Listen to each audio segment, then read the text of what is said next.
Both candidates campaigned early this morning in a bid for last-minute support. Today's vote is crucial because North Carolina and Indiana are the two remaining states with the highest number of delegates up for grabs. With more on this, we're joined from Washington by Solon Simmons, professor of conflict analysis and resolution at George Mason University. He specializes in U.S. politics, and he is from Indiana. Mr. Simmons, how are your home staters going to vote today? What do you think is going to happen in Indiana? Well, you know, just about a week ago, it looked like they were going to go for Barack Obama, or at least it was going to be close. But the polls really are looking closer for Hillary Clinton. I'd be surprised if she doesn't pull ahead. Now, the turnout looks good, which could be good for Obama, but, you know, she's been doing well turning out people, too. We really don't know. I'd say that's the big race for her. It's a must-win. If she can pull that through, she's still in this. And if she can come through North Carolina, we may have a race to go forward to June 3rd. Well, I'd like you to kind of expand on that, because we've been hearing for some time now that these primaries that take us to the convention really just don't matter anymore, because we're going to a convention and the superdelegates are going to decide this. So how critical are today's primaries, if in fact they're critical at all? Well, they are important because this could be a turning point. I know we've said this time and time again, but the voters do matter, and this is a crucial signal. It's one of the last big, I'd think, be careful, but it's one of the last big signals to the superdelegates.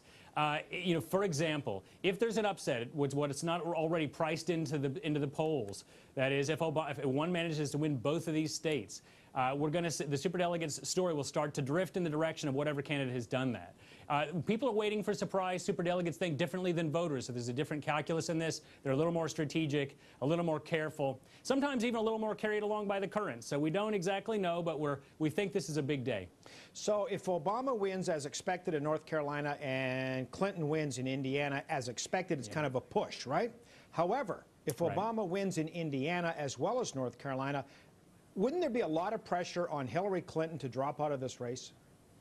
Well, you know, we've been starting to see a lot more of that coverage as of yesterday and today.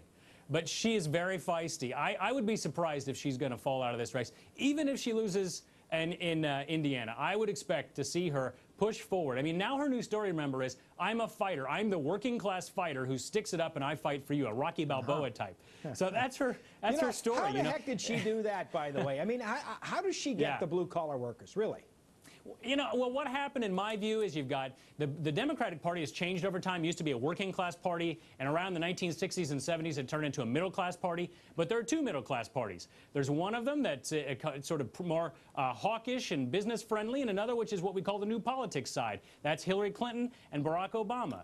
So there's this gap. And who was it? It was John Edwards. John Edwards is not on the ballot, but he's still in the race, metaphorically, because the blue-collar workers are his constituency. So they're still there. The middle-class thing just overlays the working-class thing, and we have people are contesting now. They don't do working-class politics well, either of them. And that's why she does it better, it turns out, I suppose, because what's happening is that she's embraced it, and boy, she's on fire. She's just, she looks confident. She looks good if you saw her on Sunday. Reverend Wright, how big has he been in this, and how has he changed what's going on now between these two?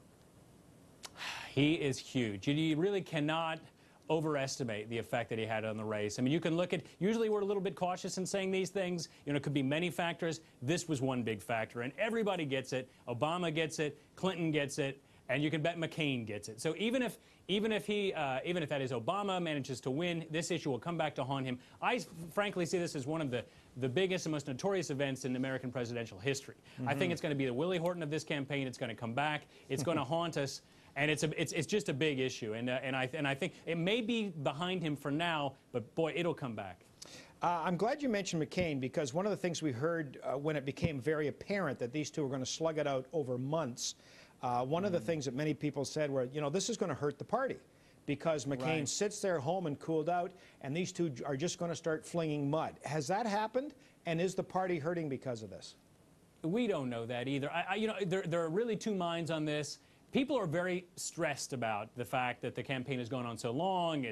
There's so much anger and energy and what have you. But guess what? That gets people in the race. That gets people excited. That allows you to collect names, and you know who to call and who to ask for money. So that side works very well for the Democrats, right? That's very good for them. Now, on the other side, McCain's negatives are way down, his positives are way up, and he looks great. But he has to go through this process too. When this comes down to the two major candidates, we're going to turn our attention on him, and a lot's going to come out, and he's got a temper, so we're going to watch for that. So I'm actually not going to say I'm of both minds, really, but we just don't know that either. Solon Simmons, always fun to talk to you, sir. Appreciate your time. All right, thanks, Dan.